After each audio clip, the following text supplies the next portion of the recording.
Hey guys, welcome back to the channel. Today we're doing She-Hulk Season 1 Episode 1 review.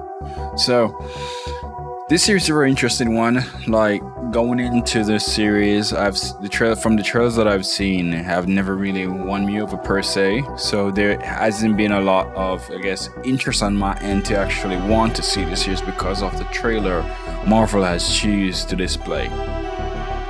With that said though, I've watched the episode in its entirety, and I have to say, I have a few gripes with it, but also it isn't as bad as I thought it would have been, but there is some clear issues with the series nevertheless. But with this episode, nevertheless, not this series, because we haven't seen the full series in its entirety as yet. But in this episode, there is clearly some problems there that really, probably shouldn't have existed, but with that said, it's a Marvel product in Phase 4, so there's always going to be issues with the writing. Okay, so we can start with the opening scene. That was a big gripe in the trailer. They're talking about Captain America, and I think in the end that sequence came to play. How it came to a closure was interesting and was okay, I guess, because it turns out it was just it was just something that she's saying just to get under Bruce's skin so he can tell her the truth, and he eventually cave and tell her the truth in a post-credit scene that we're seeing, and then say Captain America lost his virginity, yada yada. But all in all, that scene where they were basically joking about Captain America being a virgin didn't really bother me too all because I've seen the clip many times before, so it wasn't something that ended up. So by the time the series rolled around, I was basically neutral to it, and it wasn't really a scene that got me rattled in the beginning because it's a very boring scene anyways. So why is Bruce in his human form? So the explanation for the series is that he built a device to keep in his human form so he can heal, which I find very weird because I always thought the Hulk's supposed to have incredible healing factor. So to heal, by the logic of what the Hulk character is, what Hulk is, you should be in your Hulk form. How does the human component superior in healing compared to the Hulk form? That was kind of a head scratcher to me when basically Bruce Banner said that. It did explain away why he's in human form, but the logic of the explanation did not make sense. But regardless, we're not here to talk about Bruce. We're here to talk about Jennifer Walters. So Jennifer on a whole as a character is a very boring character. For me, there is nothing I really enjoy about her. What made the character endearing, or you can tolerate the character on screen, is the fact that Tatiana Maslany does a good job with what she has been given, and she's a very attractive and charismatic actress. So that was one of the reasons that sold me on the character, but kept me intrigued. But all in all, the character by itself is quite boring. And so for this series, so can be said for this series, a lot of things in this series is very boring. This is a very boring series overall. There's a lot of times the jokes that they use throughout this episode. I was saying series, the episode. But anyways, you get what I'm saying, guys. But the jokes that they use throughout the episode, you can see that they want it to be funny, but it's just not funny. They try very hard to be funny, and in return makes the jokes that they're telling not that funny, which is the irony of the situation. And a lot of things that is going on in the series, as the marketing said, they did say it was going to be female focus. It'd be told to us through a lens of a female, and I think if this is what a series is, telling through the lens of a female, it's a very boring way to go about it, because a lot of things that the She-Hulk character says, Jennifer Walters, comes across of lecturing a lot of times, especially when she's speaking to Bruce Banner. and it feels like she's lecturing Banner and the audience, and Banner is just there sitting there taking all the lecture. And I think there was never a counter argument Banner gave to any of her claims or anything that she says. It's just he absorb it and then move on from it, which I think, I don't know what to feel about that. It just feels annoying. It feels too, I guess, real world. How sometimes in real world, like they're trying to make individual gender, oh, my life is more difficult than yours conversation. And I just think everybody has their own difficulty regardless of gender, and it's just us as people has to learn how to deal with those difficulties that's come our individual way, and just try not to add additional difficulty to your life. So all in all though, like, I'm trying to think of the bright spot of this series, but it's very hard to come up with any, because I think the most bright spot is when Bruce Banner is interacting with Jennifer. Those scenes are the less, I guess, man-hating scenes, you can say, because as the series open up, most of the guys in this episode, apart from Bruce Banner, is played as almost like an antagonist, a villain role in a sense. There was a group of guys at a bar, which and turns out to start to hassle Jennifer Walters, and I think that's, I'm not saying it's unrealistic, but I think it's just the way they go about it in this series. Like, even in the opening sequence, yeah, where they start out in the courtroom, and this guy was there, and they basically play that guy in as like, and almost like he disliked Jennifer in a sense. You can get the feeling of that off of this episode. Like, it's very anti-male, I can say, for a lot of reasons. And understandably, one of the biggest thing I want to talk about is all the females are really nice to Jennifer Walters.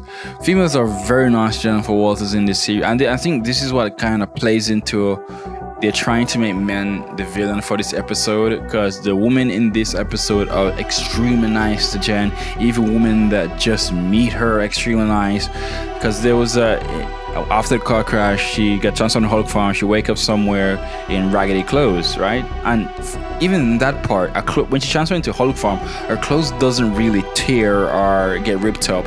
And if you recall, in the Incredible Hulk, when the Hulk transforms, his clothes get shredded.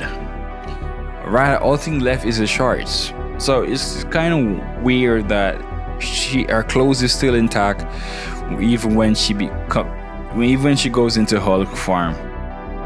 But regardless, she ends up at a bar in a human farm, and she goes to the bathroom to try to clean up, and a group of girls comes in and just start handing her clothes, doing her makeup and all this kind of thing, cleaning up. And I thought to myself, like, what group of female would give a stranger your shoe, clothing, and these kind of things? It's just a weird thing that is very unrealistic to me and would never happen.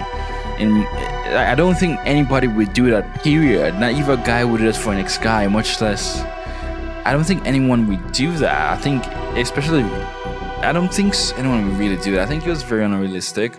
And I think it plays into the idea that this series have really a distaste for men, because most of the guys, as I said, plays a more antagonistic role, trying to put Jennifer down, trying to harass Jennifer.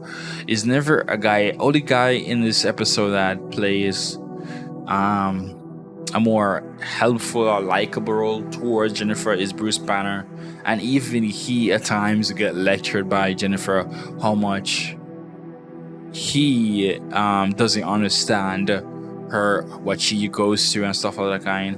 And I think that was a poor way of handling the situation. I think they could have handled the character a lot better, and I think a lot of her struggles, but even when she the Hulk and everything, her problems is very, I don't know, it's very first world. Like she basically doesn't want to stay in the island, learn how to control her Hulk powers and stuff, anger and stuff, because she needs to get back to her life. She needs to get back to her family and her job and everything. Even though it's explained to her that she can put people's life in danger, she does not care. She just want to go back to her life, and it makes her a bit selfish and I guess not likable, and it just shows that her priorities is not where it should be. She cares about her life or her enjoyment regardless of what people safety. And I think one of the things that they get wrong a lot of times, because there was a statement made by Jennifer that, oh, I don't want to end up like you alone in this island because you choose to become a hero or whatever. Bruce did not choose to become a hero. He didn't get a help and choose to become a hero. He's not alone because he chose to become a hero. He's alone because he was hunted by the government for years before coming into the adventures. And based on being hunted from the government, he had to be hiding from the government for years while learning to control his powers, because he was unstable, he was unpredictable. And you could understand why the government would want to control and contain someone like him, but you can also understand why he needed to go out there and find his way of not letting anybody control him, and find his way of learning about his powers and everything and controlling it. So I think the argument that Jennifer bring was a very disingenuous argument of what makes the Hulk and why he did what he did. And even that too, it's not too long ago the Hulk lost one of his closest friend. Bruce Banner lost one of his closest friend, and on top of it, his love interest for a while. So I think that was a very disingenuous statement, or insensitive statement rather. But it is what it is. This series is poorly written and boring. And the fight scene in the end of episode 1 is very tacked on, and it's very meaningless because it's not necessarily a fight scene, it's just a fight sequence, because basically Jennifer just threw one punch and it's kind of over. So it's not really anything interesting to write home about. I don't know. It was poorly tacked on and it's not interesting. The show is not interesting. The only thing that made me really watch the show to the end is basically Bruce Banner. Apart from that, there's nothing more to the show. Jennifer Walters is not an interesting character to follow. She's not really anyone entertaining. Her life is not entertaining. Maybe it'll be entertaining for the female audience, well, from a male's perspective. And probably some guys will like it too, but for me, the jokes just didn't land. They were trying too hard, and it turns out trying too hard to be funny makes your show not funny. And there wasn't a lot of entertaining dynamics or anything. No matter how good Tatiana Maslany is, she cannot just carry a show on her back like that. It has poor writing and poor direction, and I don't know, it's just a poor story overall. Regardless, guys, if you enjoy this episode, enjoy it. But for me, this episode is not for me. I did not enjoy it. It's a very boring episode, and I've heard based on previous reviews for a person that have early access that after episode 1, the remainder of the episode until episode 4 will be boring. They're the weakest episode, and if that is the weakest, those two are weakest episode 2 to 3, and I'm already bored already. I'm gonna be mind blown and bored. So I'm not looking forward to it, but yet still I will do it and carry content and I have my thoughts out there for you guys to criticize. So thank you guys for being here. Thank you guys for enjoying the content. If you have, and like, subscribe, and leave a comment down below what you think about the She-Hulk show. Have you been enjoying it? Have you seen it? Or if you haven't seen it, what's stopping you from seeing it? If you have seen it, what do you enjoy about the show? Please guys, let me know in the comments down below, and see you guys in the next one. Peace.